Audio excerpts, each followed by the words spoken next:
para mim é assim, um prazer estar aqui no meio de mulheres empreendedoras. Eu também me sinto uma de vocês e acho que o interessante vai ser a gente poder dividir a nossa história. Estou aqui com mais 3 especialistas da área de gestão de pessoas, que é um assunto que eu adoro falar. Acho que o mais interessante vai ser a gente fazer um bate-papo no final. Mas, principalmente porque a gestão de pessoas é um tema muito amplo. Então, eu prefiro falar um pouco da minha história e como é que eu construí isso em relação à gestão de pessoas, e a gente vai batendo um papo nesse sentido. Posso pegar aqui? Eu acho difícil falar disso aqui sem falar de contexto também. Toda a gestão, a liderança, o empreendedorismo, a gente tem que levar em conta contexto. Então, eu propus aqui uma agenda onde a gente possa, primeiro, fazer um contexto do nosso mercado, principalmente Brasil, momento, nosso mercado, panorama, desafios e oportunidades que a gente tem para os próximos, eu diria, não 2015, mas até 2020. Porque como empreender sem pensar um pouquinho à frente, sem fazer um plano de negócio que entenda o contexto.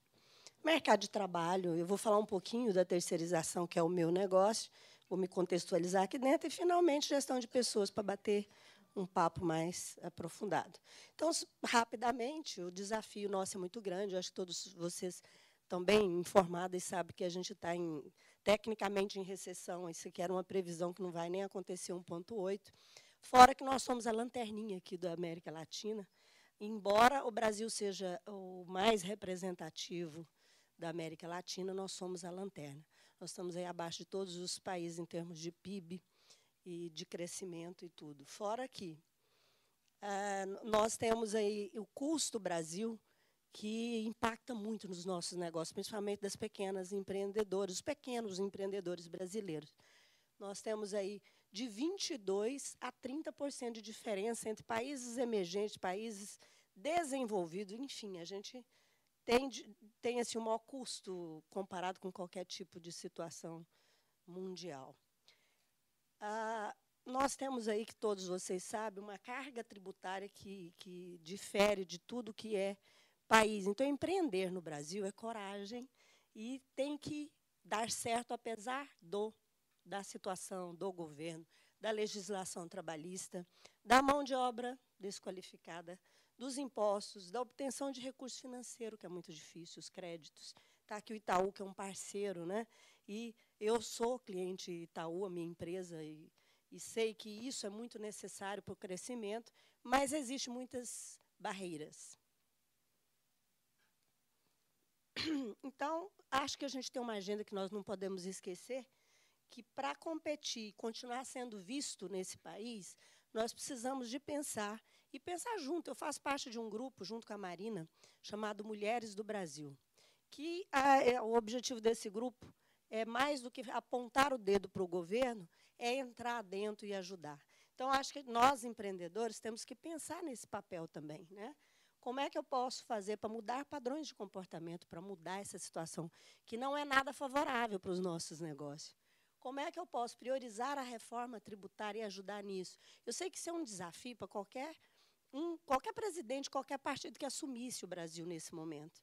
Nós estamos aí com a presidente Dilma reeleita, e acho que ela vai ter desafios assim, enormes, né, enormes. Felizmente, são desafios que ela já está trabalhando há algum tempo.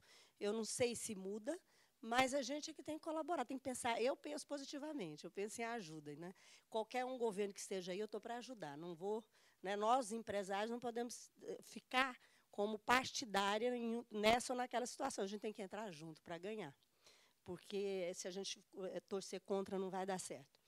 Desenvolver infraestrutura, favorecer inovação, que a gente tem que fazer o tempo inteiro, reduzir custos de produção, porque a nossa indústria está né, em queda o tempo inteiro, o dólar em alta, e isso impacta em tudo, impacta em serviço, impacta em todas as áreas.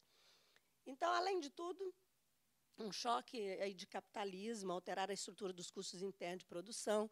Nós estamos aí com o maior custo dos últimos 17 anos no Brasil.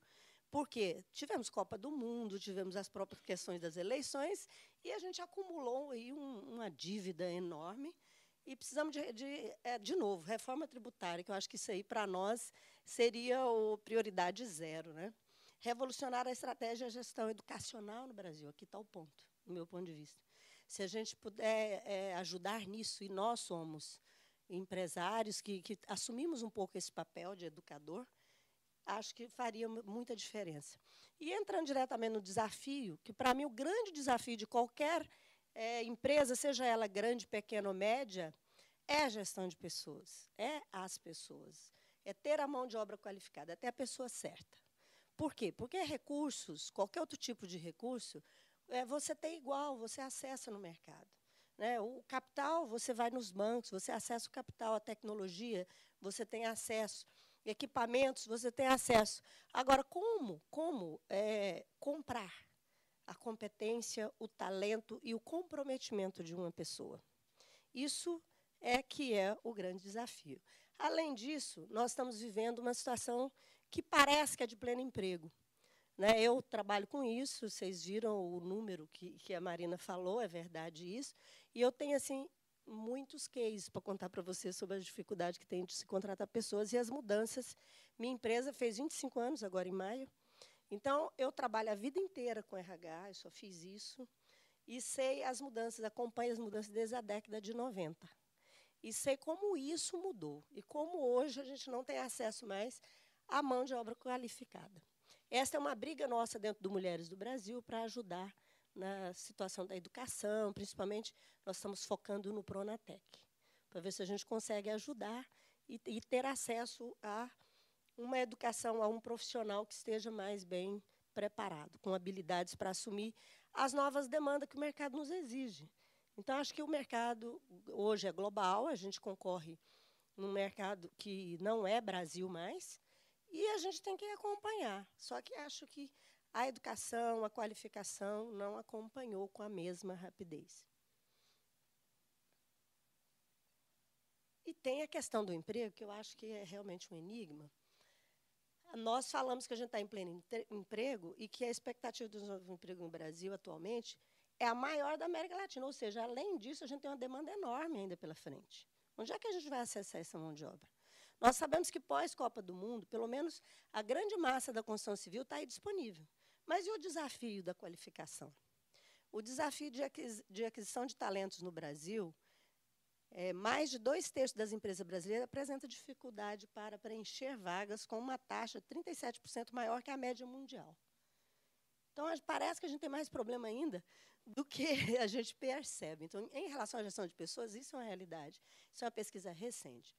Dentro do meu segmento, eu tenho aqui uma pesquisa que é fresquinha, saiu da Forma agora, né, que é a Associação das Empresas de Serviço Terceirizado.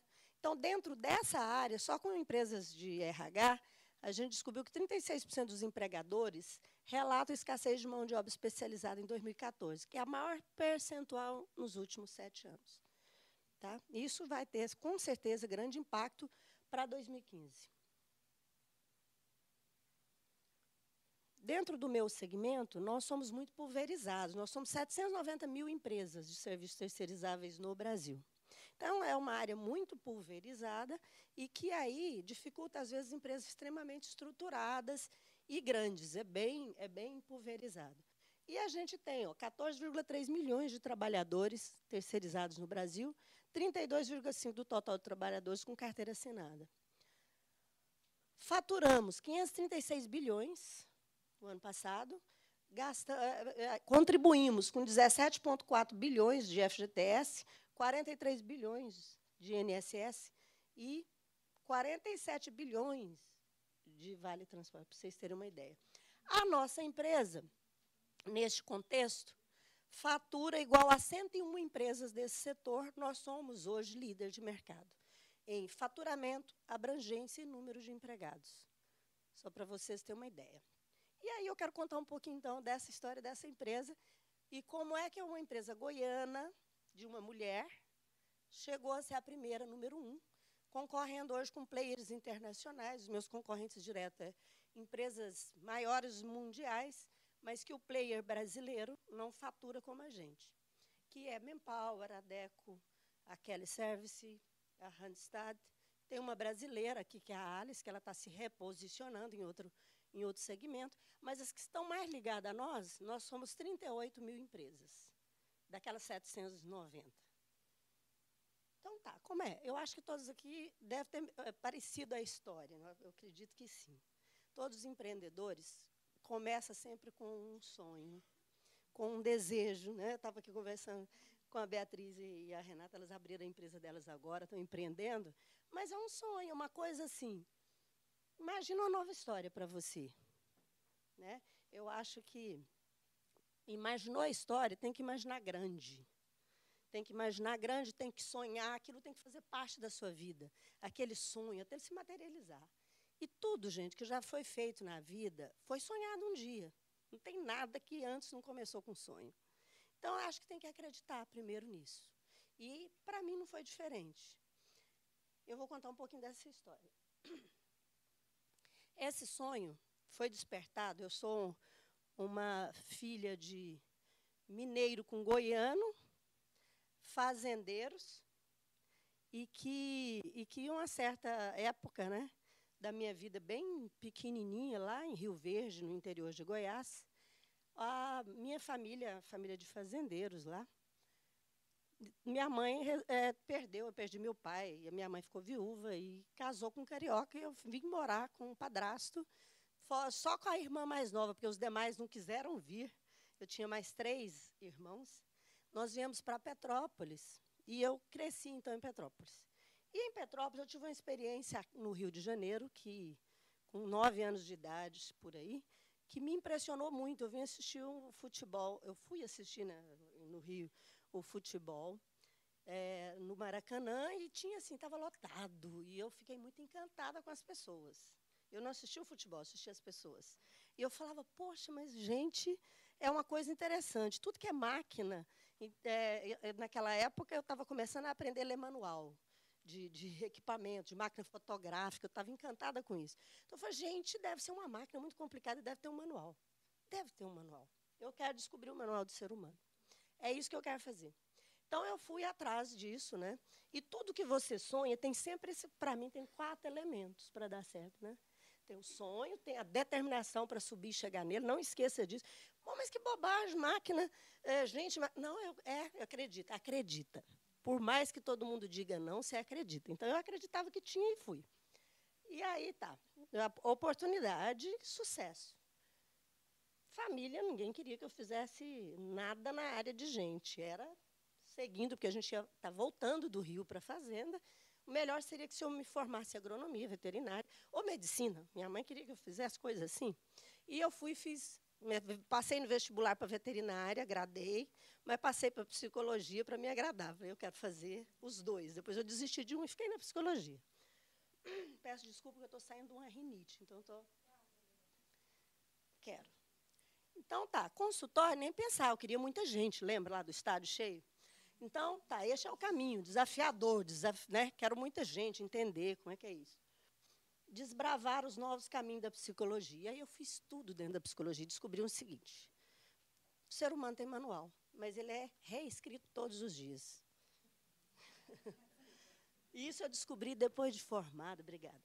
Depois de muitos cursos na PNL. Eu descobri que o ser humano tem manual, sim. Mas ele é reescrito todos os dias, então não dá para parar aí.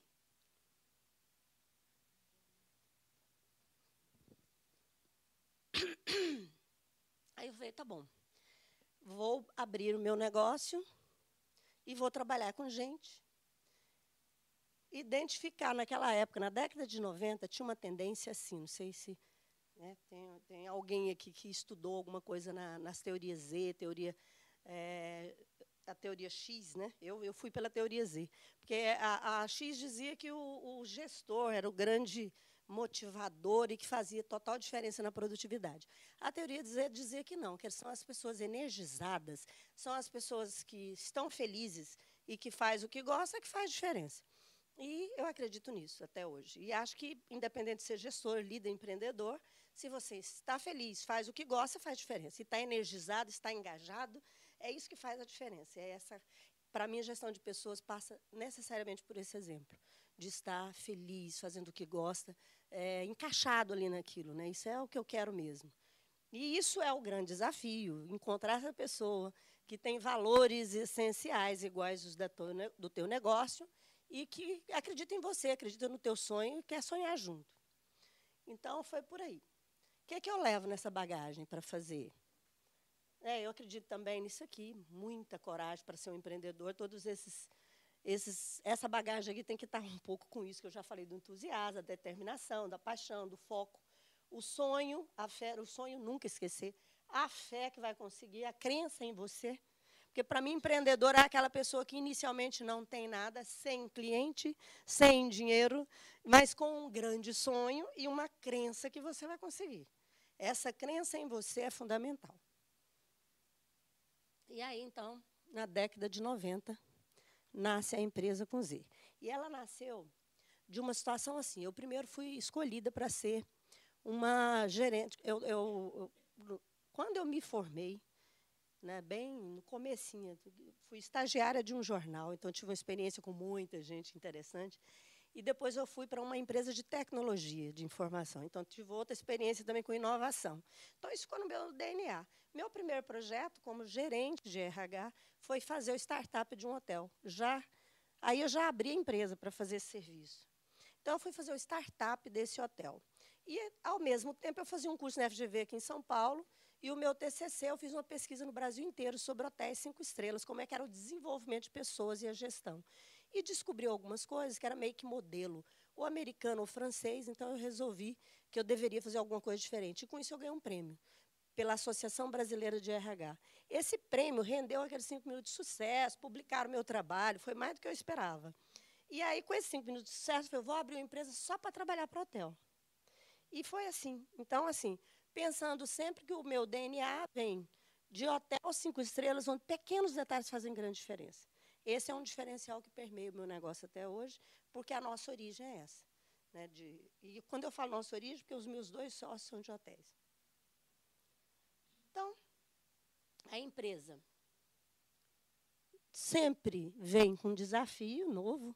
Nós somos reconhecidos como inovadores. Para nós, cada cliente apresenta um desafio, que a solução deve ser única, ser exclusiva. Como todo desafio, ele vem acompanhado de obstáculo, o caminho nem sempre é fácil e as soluções nem sempre são óbvias. Com flexibilidade, determinação e velocidade, procuramos sempre chegar às melhores soluções com objetivos globais. Esta é a cara e é o nosso negócio hoje. Tá? E por que empresa com Z? Por causa do Z de Gente Zap, que é o Z fazendo diferença nas organizações do nosso cliente. A gente trabalha com soluções em RH e principalmente em gestão de pessoas. Aqui é um pouquinho do que eu falo da essência do nosso negócio. Por que eu acho importante falar um pouquinho disso? Porque eu estou falando com empreendedores e eu vou dizer para vocês, a gestão de pessoas passa por aí. Você tem que encontrar pessoas que têm valores essenciais, igual da sua empresa. Para mim, as empresas são vivas. E cada fase da sua empresa, você pode observar que ela tem a fase das pessoas. Eu estou com 25 anos.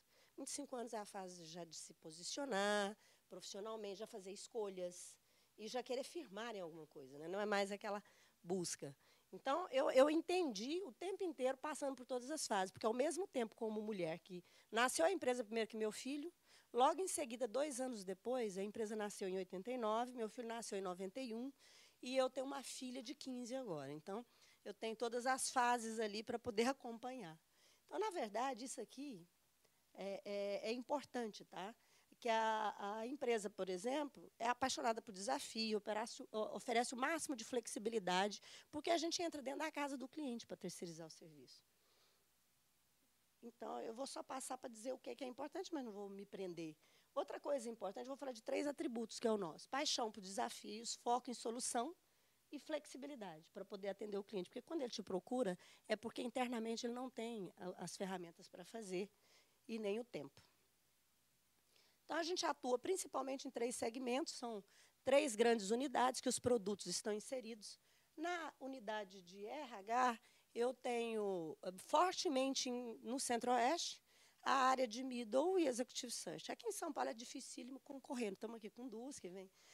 E tem grandes empresas muito boas na área de Middle, Executive Search, programas trainee estágio. Mas eu tenho um escritório aqui na Paulista, mas faço muito mais na 24 de maio e na 7 de abril, são 2 escritórios, tem escritório em Campinas também. Muito mais a área de serviço. Serviços hoje é 90% do meu negócio. Educação é 8% e recursos humanos é 2%. E eu tenho a faculdade de referência, uma faculdade de 1.600 alunos, que ela é certificada pela FGV, como se fosse uma franquia. A FGV tem 30 franquias pelo Brasil, lá em Goiás sou eu, porque eu achava que a educação realmente é o caminho e que é o grande diferencial, que é a minha matéria-prima. E foi, assim, muita sinergia. Essas 3 áreas têm total sinergia. Agora, o grande negócio é a gestão de pessoas em serviço, que eu vou falar um pouquinho para vocês como é que a gente faz. Então, como eu disse, desculpa aqui. O executivo search é 2% do negócio, a gente é mais forte em Goiás, Centro-Oeste, Brasília, e aqui em São Paulo a gente faz para alguns clientes, algumas grandes contas. Serviço, que é o meu forte, eu trabalho principalmente com BPO, Business Process Outsourcing. Eu faço back-office, por exemplo, de toda a Vivo no Brasil inteiro. Eu faço back-office da área jurídica da Vivo, para você ter uma ideia. Todos os escritórios, eu sou o link, eu faço toda a preparação de documentação. Eu faço back-office da venda da Vivo, eu qualifico a venda corporativa e só entrego o produto para vocês, amanhã vocês compram a Vivo, depois que passa por nós. É isso no Brasil inteiro. Eu faço, por exemplo, para a Vivo, uma área que a gente chama de qualidade, que a gente faz a visita em tudo que é loja, que vende os produtos para ver se está dentro do... Então, a gente viaja o Brasil inteiro, onde tiver uma lojinha lá, um ponto de venda que chama. Vendendo, a gente está lá fazendo a qualificação dessa venda. Para a Oi, eu já faço o PDV, que é dentro de vendas. Eu faço o marketing promocional. Então, toda a venda da Oi, de qualquer produto da Oi, somos nós que vendemos, lojas próprias, lojas nossas. Então, quando eu falo a gente que vende, o processo é nosso. Eu sou responsável pelo processo. Eu não recebo pelas pessoas, eu recebo pelo resultado. Então, tanto na Vivo, isso terceiriza um processo inteiro. Quando a gente terceiriza um processo, você tem pessoas, tecnologia, que você tem que empregar, você tem que unir algum tipo de sistema junto com o sistema do cliente. Então, você entra realmente dentro do cliente. E eu faço muito call center. Aqui eu tenho um call center também, com 100 e poucas pessoas, aqui em Goiânia, um em Porto Alegre e um em São Paulo. Trabalho com facilities para alguns clientes, que é limpeza e conservação. E isso me dá hoje em torno, temporários, é outra área que eu faço, aqui eu tenho em torno de 5.000 empregados fixos mês, para esse tipo de negócio. Em temporários, eu trabalho muito para varejo e, agora, no Natal, muito para varejo, para as empresas de demonstração de produtos também, em supermercados e tal. Então, em temporários, eu tenho uma demanda maior no final do ano, que chega a 4.000 pessoas, normalmente. Tá? E seleção. Esse aqui é uma expertise que a gente tem em startup. A gente faz abertura de lojas. Camicado, Zara, a Walmart, para vocês terem uma ideia, a gente abriu 45 lojas já da Walmart. A gente abre plantas de indústria, tipo a Votorantim, é sempre cliente nosso. Esses são alguns nomes de startup que a gente faz. E fazemos seleção de massa. Esse aqui está muito difícil de fazer, gente. Não tem essa mão de obra mais no mercado. Nós estamos abrindo mão de qualificação e estamos cada vez mais baixando o nível para pegar pessoas que, às vezes, não são qualificadas o suficiente. Essa é a realidade hoje. Eu acho que o cliente tem entendido, mas tem sido muito difícil trabalhar assim. E a gente tem observado que o cliente, por isso, ele está tendo... não trabalha mais com exclusividade, igual eu já tive no passado. Hoje, ele trabalha com 5, até mais, fornecedores ao mesmo tempo. Quem atender primeiro, eu fico. Então, é sendo risco. Então, isso tem dificultado muito o mercado por causa da falta de mão de obra. E aqui a empresa Talentos, a gente faz, para vocês terem uma ideia, tem 11 anos que a gente faz RODIA, programa trainee estágio, fazemos Tango, algumas grandes empresas em programa trainee estágio. Não é o foco, assim, não é o carro-chefe da empresa, mas todas as áreas de RH, a gente atua para os nossos clientes. E na área de educação, como eu disse, a parceria com a FGV é o carro-chefe. E tudo que a FGV faz no Brasil, a gente faz em Goiás. Tá? somos uma empresa que estamos com a fundação. E é um case muito interessante que tem também a ver com o sonho do empreendedor. Para vocês terem uma ideia, quando eu quis montar uma escola junto com o meu negócio, lá em 2003, eu bati na porta da fundação, porque eu falei, eu quero você, porque eu estudei lá, tive o prêmio, e gostei muito né, da FGV. E eles falaram, não, Goiás é ligada a Brasília, e Brasília está fazendo lá. Eu falei, tá, então, insucesso, né? A gente tem muitos insucessos também, não é só sucesso. Então, eu não consegui realizar meu sonho. Eu não desanimei, eu fui na PUC, que eu tinha um relacionamento muito próximo, e consegui chancelar com eles um curso de pós-graduação, que eu fui atrás de um coordenador da fundação, que ele pegou os professores da fundação, nós montamos um curso parecido com o da fundação, chancelado pela PUC. E aí eu formei 9 turmas. Quando a FGV viu aquilo, ela só tinha uma turma em Goiânia, eu tinha 9. De um curso que não era deles, mas com professores deles. Aí eles foram licitar. Não, nós vamos ter a Praça de Goiânia, mas vai licitar, ou seja, vamos ver se você entra. Eu não entrei. Eu participei da licitação, e eles vieram, só para me fechar, né, trouxeram um cara de Salvador para entrar na minha praça e falar, agora acabou. E acabou mesmo. Como é que eu ia concorrer? Aí, sim, todos os cursos que eu fazia, ele fez. E eu já tinha construído um centro de educação executiva, eu já tinha investido no negócio. Vê como que o mercado te mata, né? Olha o insucesso.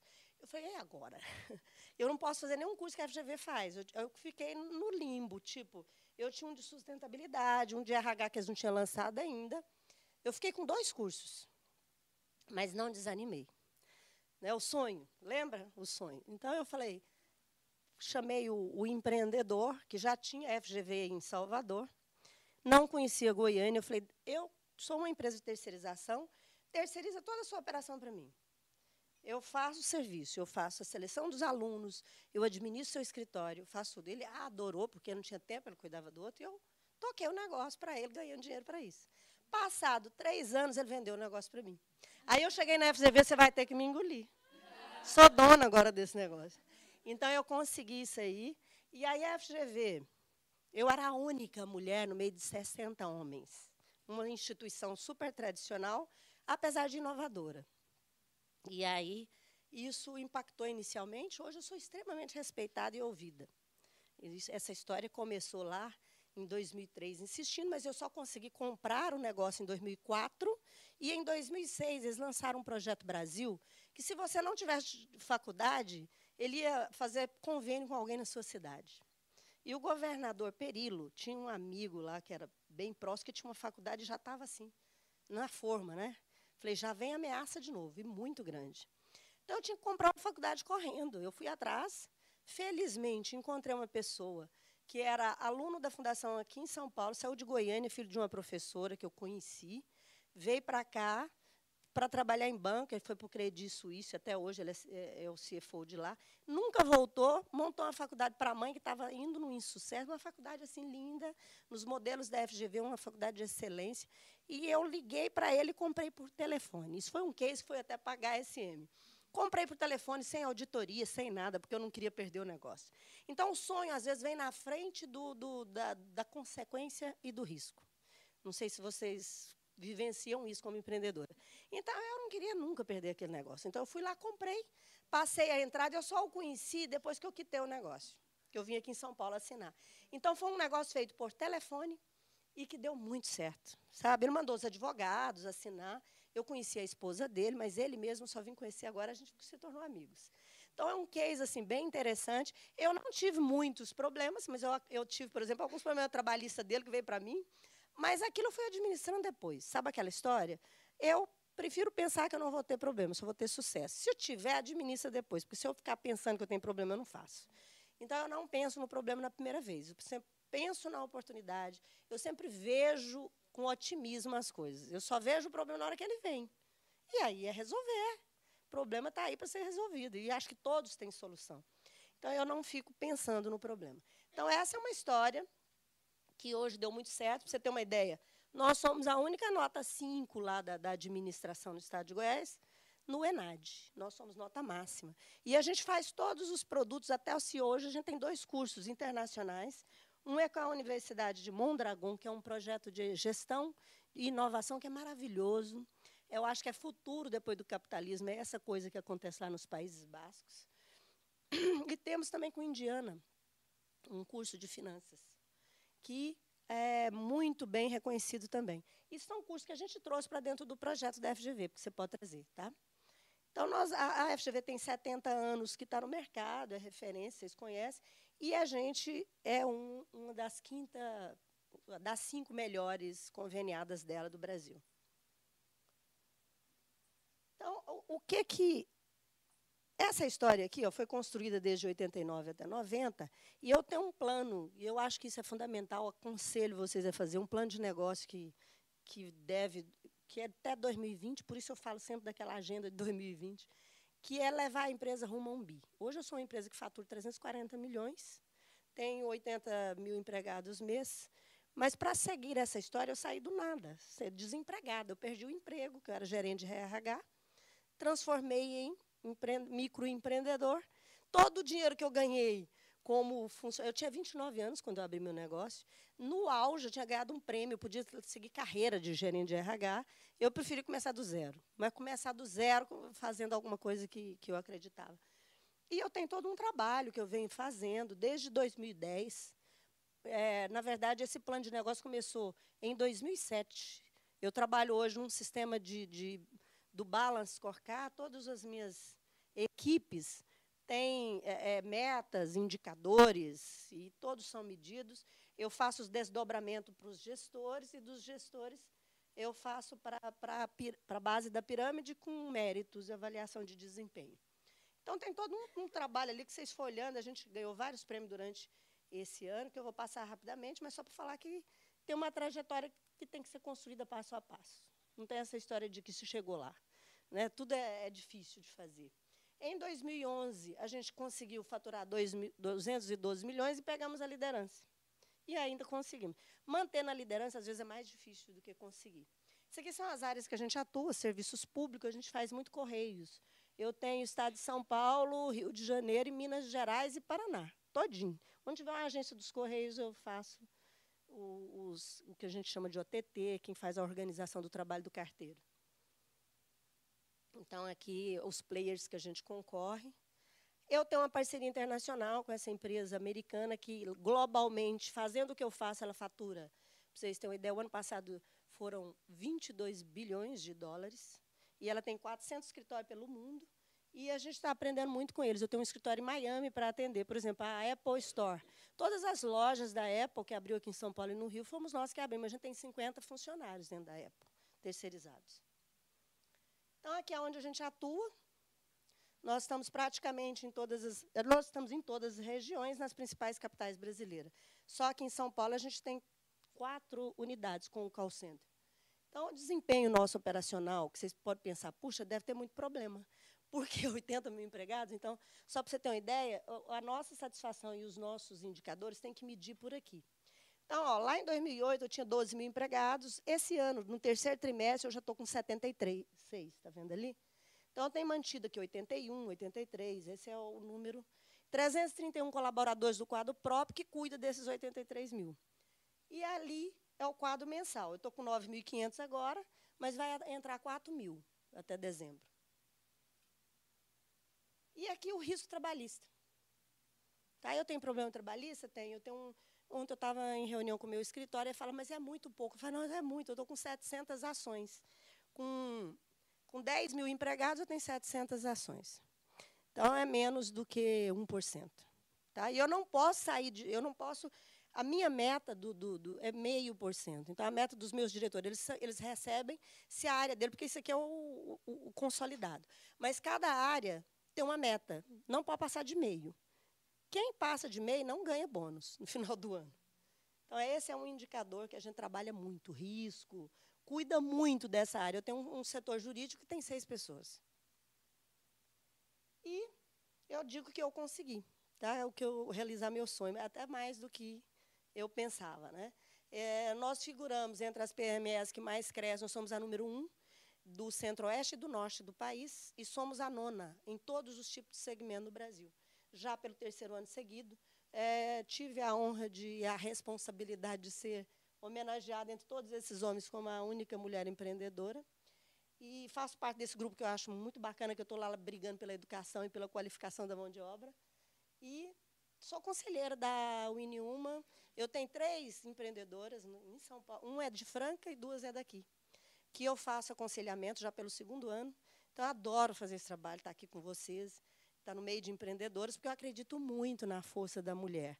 Nós temos um perfil, que aí agora eu quero deixar para a gente discutir, que eu acho que favorece muito a gestão de pessoas. E é o diferencial. Aí, se vocês forem perguntar para mim, tá, o que é seu diferencial?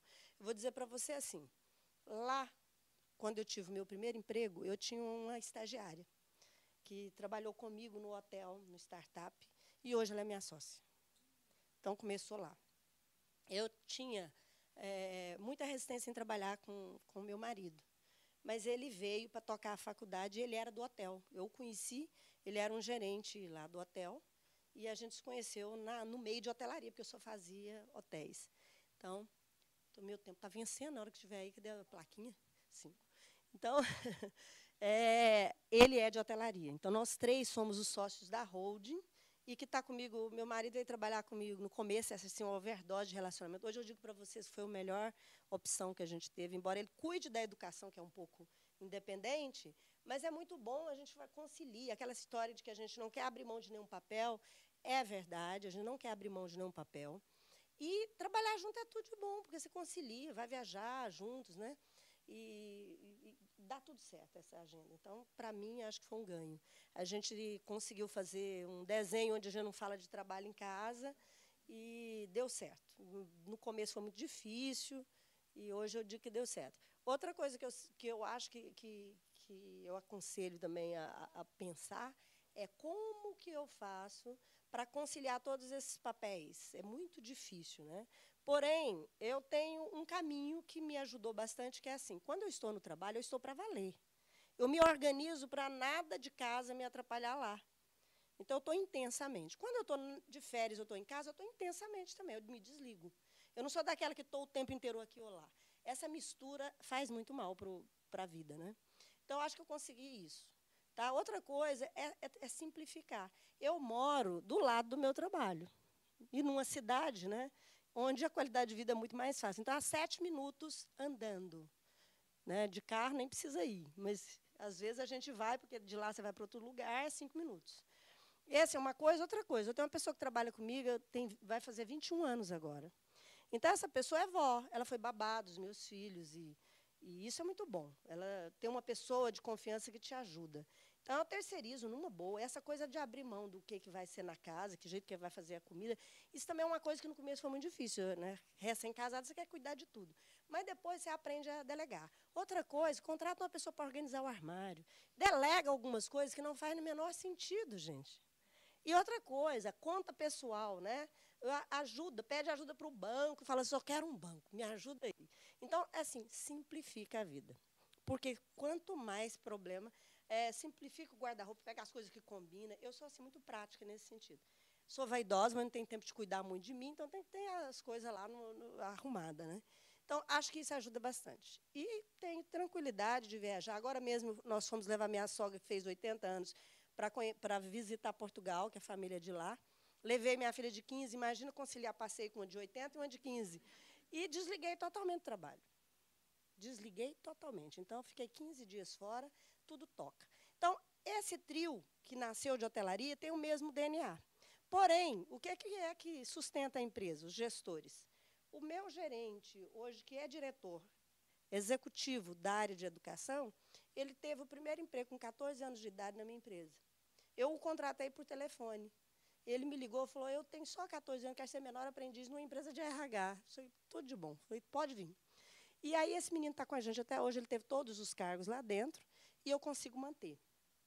E o outro, que é o executivo, que cuida dos 90% do meu faturamento, ele foi primeiro emprego. Ele foi o funcionário com 18 anos, que veio trabalhar no call center da Brasil Telecom, quando ainda era Brasil Telecom, que a gente é que abriu o site da Brasil Telecom, lá, da Oi, lá em Goiás. Então, ele era atendente, cresceu, fiquei com esse contrato terceirizado durante 3 anos, 4 anos. Depois que eu entreguei o contrato para a Oi, porque ela assumiu o call center, ele ficou comigo, hoje ele é meu diretor, primeiro emprego até hoje. O meu controller, Ele foi estudante de contabilidade, auxiliar, há 17 anos atrás, e hoje ele é meu controller. Então, eu tenho pessoas chaves em cargos críticos que me acompanham a vida inteira. Então, é o segredo? É o segredo. Saber colocar a pessoa certa. Agora, essas pessoas estão comigo por quê? Porque sonhamos juntos, porque temos valores essenciais e porque ela acha que lá é o lugar dela. E eu acho que é o lugar dele. Então, o resto você administra na relação no dia a dia. Agora, você contrata um executivo. Eu quis profissionalizar a empresa. Em 2010, eu vi o EGC, montei conselho, eu tenho tudo isso. Que todo mundo banda ter. Por quê? Porque eu estou pronta para casar, estou com 25 anos, e casar com o mercado financeiro. Porque para crescer mais do que eu estou, eu preciso agora ter investidores. Então, tem que fazer todo esse negócio. Mas é dificílimo você pegar um DNA de uma empresa que tem a minha cara e a cara das pessoas que estão comigo e fazer esse negócio. Agora, vim com executivos tais dos CFOs, eu ainda não acertei com nenhum, eu já troquei 3, viu? Já troquei 3, eu já levei todo mundo, um do meu segmento, outro de outro segmento, outro. Não deu certo nenhum até agora, porque eles vêm para mudar tudo. E eu acho, gente, aí eu vou falar uma coisa de gestão de pessoas para vocês, que eu acho que é bem simples assim, eu gosto de fazer algumas metáforas. Para mim, o mais importante na gestão de pessoas é você fazer. O que é mais importante? Treinar ou na hora da contratação, que eu falo de valores muito, eu administro por valores. Então, acho que tem uma regrinha simples para a gente entender um pouquinho como que é. Uma empresa, quando nasce, ela é igual a um picles. Quando você vai fazer um picles, eu não sou especialista em fazer picles, mas é assim que faz, né? Você escolhe lá os legumes que você gosta, cada um tem a sua genética, o seu DNA, a sua carga genética, você bota ali dentro. Passado um tempo, eles continuam mantendo a cenoura, a mesma cor, o nabo, tudo lá certinho, mas o sabor é o mesmo. Isso se transforma numa identidade da empresa, num caldo cultural. E quando você vai fazer uma seleção, você tem que tomar muito cuidado para você não estragar o pH desse caldo. E aí, a seleção do tal do CFO é complicadíssima para não estragar meu pH que eu estou preservando. Por quê? Porque a empresa, com a complexidade que tem a minha, com o tipo de negócio que eu faço, não é uma empresa simples que está no livro. Né? Foi construída, e aí é muito difícil para nós, empreendedores, que montou um negócio e que é forte ainda dentro do seu negócio, delegar. Eu fiz isso com maestria em 2012. Deleguei 100% e fui fazer um papel lá fora. Foi quando eu ganhei o prêmio. A hora que eu voltei, meu negócio estava de perna para o ar. Eu tive que correr, assumir tudo de novo, voltei para dentro. Cometi um erro terrível, porque o cara era muito bom, mas inovou tudo. Ele implantou um sistema novo em 90 dias. Eu perdi 38 lojas da C&A. Então, eu perdi dinheiro, muito dinheiro. Então, eu acho assim, para crescer, você tem que fazer com muito cuidado. Você tem que contratar pessoas que não estragam seu pH, que tem que jogar aquele Pix fora e fazer tudo de novo. Bom, gente, vamos deixar um pouco bate-papo, ouvir as nossas especialistas e depois eu fico aberta a perguntas. Muito obrigada.